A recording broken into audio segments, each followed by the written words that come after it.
Hello everyone and welcome. In this video we'll be talking about how to add integers. Integer is just a fancy way of saying whole, and they include negatives, 0, and positives. This is actually page 67 in your Alex notes sheets. So pause the video and turn to page 67 and then begin when you're ready. Let's look at a couple examples. So the first example that we're going to look at is 6 plus negative 8. Now the way I like to think of adding integers is sort of like money. So any positive number represents the amount of money that you have. In this case, since 6 is positive, that means I have 6. Any negative number really represents money that you owe. So in this case, because 8 is negative, that means I owe $8. Your answer then is going to be what your balance would be. So when the dust settles, are you going to have money or are you going to owe money? Well, in this case, since I only have 6, but I owe 8, when the dust settles, I'm definitely going to owe some money. How much money am I going to owe? Well, in this case, I'm going to owe $2. And so the way that I would write that, since I owe $2, my answer would be -2. So my balance is -$2. I owe 2. Let's look at another example. So number 2, we've got 3 plus -9. Well, again, the 3 is positive, so that represents money that I have. The 9 is negative, that represents money that I owe. So if I have 3 and I owe 9, well, in the end, my balance is going to be negative. I'm going to end up owing money. How much money am I going to owe? Well, in this case, I'm going to owe $6.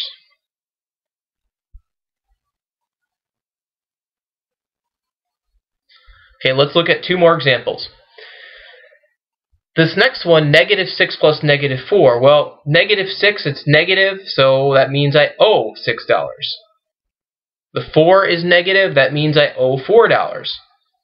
So this is like owing one person an amount of money and then owing another person an amount of money.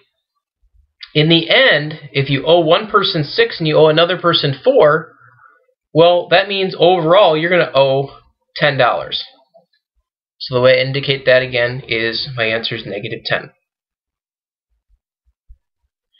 And finally, the last example is one that we're probably familiar with, at least most familiar with, which is 2 positive numbers. So this would mean I have $12, and since the 5 is positive, that would mean I would have $5. This is the best case scenario because in the end, I'm going to have $17 overall. And so that answer is going to be positive because I end up having money in the end. Okay. We're going to go through 4 more examples, and what I want you to do is pause the video until you've had the opportunity to try these on your own. So the first one is 4 plus -1. Okay, pause the video until you come up with an answer, and then we will discuss it. Okay, you should have gotten an answer of 3. 4 is positive, that means you have 4. 1's negative, you owe 1. So when the dust settles, you're going to have money. How much money are you going to have? $3. So it's positive because you end up having money at the end, in the end. Alright, let's try another example. 3 plus -7.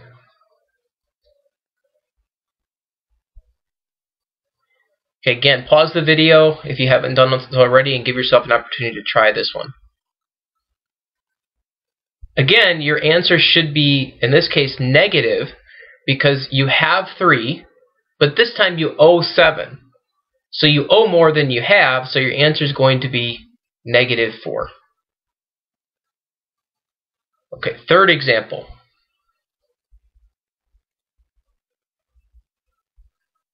Again, pause the video and give yourself a chance to answer this.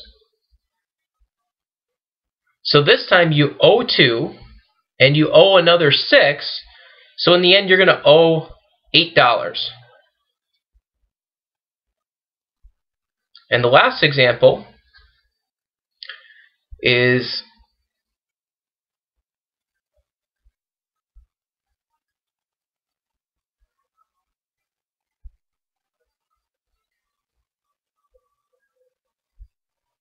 okay, in this last example, well, you start out by owing 3, but you have 2. So in the end, you're going to owe money. How much money you're going to owe? Well, in this case, you're going to owe $1. Okay, if you have questions about this, please make sure that you're asking me. Otherwise, I look forward to working with you again this semester.